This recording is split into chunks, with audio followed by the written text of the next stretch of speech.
Dans cette vidéo, je décortique le pitch deck original d'Airbnb, celui qui a permis à la startup de lever 600 000 $. Ce deck de 14 slides est étonnamment simple et pourtant il a convaincu les premiers investisseurs d'Airbnb. Qu'est-ce qui le rend si puissant? On va voir ça dans cette vidéo. Restez bien jusqu'à la fin car je vais vous dévoiler 3 leçons clés à retenir pour vos propres présentations. La plupart des fondateurs imaginent qu'il faut impressionner les investisseurs avec un jargon pompeux et un design sophistiqué dans un pitch deck. Pourtant, Airbnb a fait l'inverse. Leur phrase d'accroche tenait en 7 mots très simples: Book rooms with locals rather than hotels, autrement dit, réserver chez des locaux, pas chez des hôtels, et ce minimalisme a fait mouche. Je suis Corentin Godelot, je travaille pour un réseau de business angels, donc je vois passer des milliers de decks chaque année. Je commence une série de vidéos dans laquelle je vais vous donner les meilleurs conseils pour réaliser votre pitch deck. Sans plus tarder, commençons avec la première slide. On commence sans plus attendre avec la première slide, la cover, avec un slogan très clair: Air, Bed and Breakfast, le nom initial d'Airbnb. Personnellement, j'adore les noms super explicites comme ça. Donc comme je vous ai dit, on voit aussi le slogan qui est très clair et très explicite. On comprend très rapidement ce que Airbnb fait. Passons à la slide problème. Cette slide va droit au but. Le prix est un frein, le manque d'authenticité des hôtels est un problème quand on va dans une nouvelle ville, l'absence de solutions simples pour réserver ou héberger parce que ça n'existait pas. Cette slide ne parle pas encore d'Airbnb, elle se place juste dans la tête du client, ce que beaucoup de fondateurs oublient de faire. Résultat, l'investisseur s'identifie et se projette immédiatement au problème. Il ne faut pas oublier que l'investisseur, en fait, c'est aussi un consommateur personnellement. On passe maintenant à la slide solution. Comme vous pouvez le voir, elle répond directement à la slide problème, point par point. Regardez cette slide, elle répond parfaitement à la précédente, presque ligne pour ligne.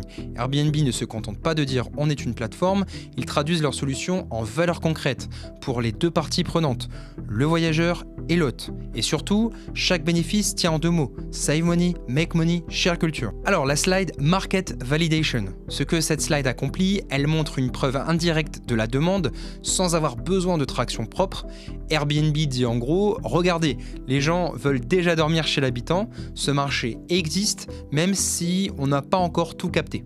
Elle utilise des tiers crédibles, Couchsurfing, Craigslist, comme proxy de validation. Plutôt que de dire « on pense que les gens voudront ça », il montre très concrètement que 660 000 utilisateurs sont déjà engagés dans un comportement proche. Troisième chose, elle est visuellement ultra simple. 2 gros chiffres, 2 logos, qui sont des plateformes connues, c'est tout et c'est largement suffisant. On passe maintenant à la slide marché. Cette slide est super intéressante parce qu'elle rend un concept abstrait qui est le TAM SAM SOM très visuel, donc on comprend directement. Donc TAM SAM SOM, Total Addressable Market, Serviceable Addressable Market et Serviceable Obtainable Market. Airbnb résume les 3 dimensions du marché avec 3 cercles de taille proportionnelle, ce qui donne immédiatement un ordre de grandeur à l'investisseur. Elle montre une opportunité énorme, sans bullshit.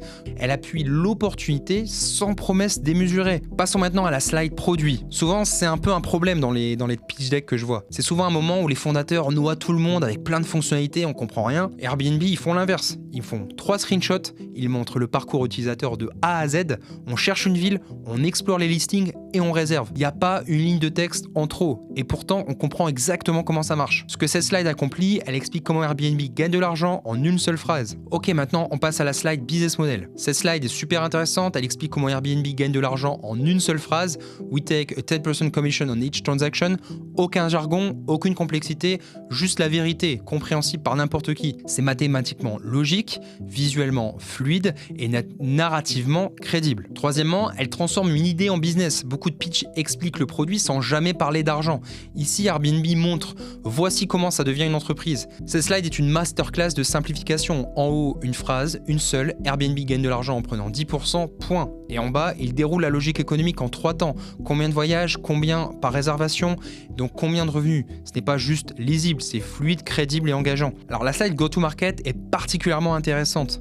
Elle est assez sous-cotée parce qu'ils ne font pas une erreur que font 90% des pitch decks que je reçois. En fait, ils montrent vraiment un vrai plan de démarrage. Ils ne parlent pas de scaling, de scalabilité dès maintenant, de grands projets. Ils parlent très concrètement où est-ce qu'ils vont trouver leurs 1000 premiers utilisateurs.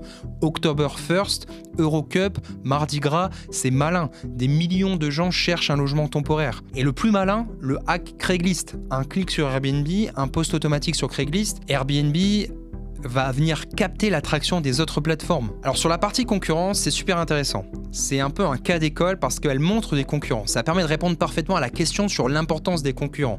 Certes, Airbnb crée un nouvel usage, donc ils sont a priori les seuls sur cet usage. Ils n'ont donc pas de concurrents, mais ils ne sont pas pour autant les seuls sur l'usage de se loger dans une ville. Et vous voyez qu'ils ne se distinguent pas des autres concurrents par l'usage seul, c'est pas suffisant, mais par les conditions de cet usage. En gros, cet usage se fait en ligne et moins cher, c'est ça le vrai élément différenciant.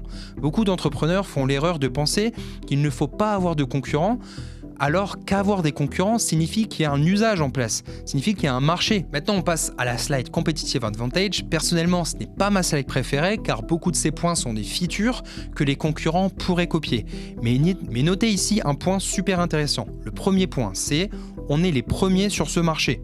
Pas on est les seuls à le faire, ça fait toute la différence car on sait très bien en tant qu'investisseur que si quelque chose est intéressant à faire, les autres, les concurrents se mettront à le faire. L'auteur de la slide met en avant le First Mover Advantage. La slide équipe, elle est simple et efficace, elle montre la complémentarité, elle parle de l'expérience sans en faire des caisses. L'advisor, il n'y en a qu'un. Je dirais que dans les decks que je vois, il y a trop d'advisors, donc ça dilue un peu l'impact. Puis il y a certains advisors qu'on voit un peu partout. Et cet advisor-là, c'est pas n'importe qui. Mais sinon, globalement, je vais pas m'attarder là-dessus. En général, les gens font des assez bonnes slides équipe, donc c'est pas le point le plus important. Sur la slide presse, en fait, c'est une autre forme de traction, donc c'est intéressant, mais ça va dépendre des boîtes. C'est pas toujours recommandé, mais comme Airbnb à ce moment-là, ils ont pas énormément de traction. Toute forme de traction est bonne à prendre. Pareil pour la slide suivante sur les témoignages clients. Ce que j'aime bien dans cette slide, c'est que malgré qu'il s'agit d'un business de volume, ils vont vraiment approcher à la fois la stratégie de go-to-market et les témoignages clients comme des éléments qui ne scalent pas. On va vraiment aller chercher chaque utilisateur un à un. Et ça parle à des investisseurs. Dernière slide sur le montant levé et pourquoi ils lèvent de l'argent. Alors ça, je sais que ça dépend vraiment des investisseurs et ça dépend aussi du business model. Ça peut être perçu assez négativement. On peut se dire, pourquoi tu as besoin d'argent du coup si c'est juste pour de l'attraction commerciale ? Parce que l'autre idée, ce serait on a besoin d'argent pour développer un produit qui est scalable. Donc c'est un premier point. Mais en revanche, on a vraiment cette idée d'aller très vite, vendre et chercher du chiffre, qui donne très envie pour un investisseur. Il se dit, ok, je donne de l'argent, mais en fait j'ai un retour qui est clair et immédiat. D'ailleurs, ces slides remplacent aussi en quelque sorte un peu le BP. L'exercice du BP, parfois sur plusieurs années avec plein d'hypothèses, il est un peu aléatoire. Là, on a un truc très concret. On pense que dans un an, on aura tant de réservations, ça nous fera tant de chiffre d'affaires, c'est ultra concret. Ce deck, il est très bien, mais il n'est pas non plus parfait. Voilà 3 axes d'amélioration pour ce type de tech. La première chose, c'est qu'il n'y a pas de traction claire. On voit des témoignages clients, on ne sait pas vraiment les chiffres. Aujourd'hui, en 2025, il est très compliqué de lever d'argent sans montrer un peu plus de traction, même microscopique.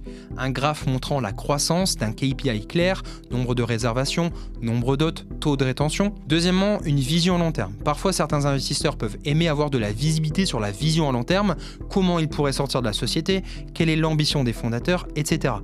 Il ne faut pas hésiter à faire rêver un peu avec une image de la société dans 10 ans, même si c'est clairement pas le plus important et que les slides actuelles sont largement suffisantes et prioritaires par rapport à celle-ci. Troisième point qui pourrait bloquer, c'est le design. Il y a un vrai sujet sur le design. Moi, tous les jours, je vois des boîtes qui lèvent dans le réseau de Business Angel dans lequel je travaille avec des designs pourris. Mais quand il s'agit d'une deep tech composée à 100% d'ingénieurs, on s'en fout un peu. Là, on parle d'une boîte qui s'adresse à des clients B2C et qui se vante d'avoir un super design. Il y a évidemment un enjeu là-dessus et il y a vraiment eu une évolution là-dessus depuis. Aujourd'hui, un design comme ça, je pense que ça aurait été un frein pour lever. Et maintenant, voici 3 leçons à retenir de ce deck pour vos présentations. La première chose, ce sont l'importance des messages simples, clairs et concrets. Chaque slide va à l'essentiel avec des phrases courtes, compréhensibles, mémorisables, pas de jargon, pas de buzzword, on sent que le pitch a été écrit pour un humain, pas pour impressionner. À retenir, un élément important, c'est de pouvoir pitcher chaque slide en moins de 10 mots. Deuxième leçon, show, don't tell. Ils ne disent pas notre UX est simple, ils la montrent. Ils ne disent pas le marché est gros, ils le schématisent. Troisièmement, des chiffres sourcés et sharp. 84 millions de voyages visés, 25 de revenus moyens par transaction, 2 millions projetés sur 12 mois. Ça donne des hypothèses chiffrées, ancrées dans la réalité du produit.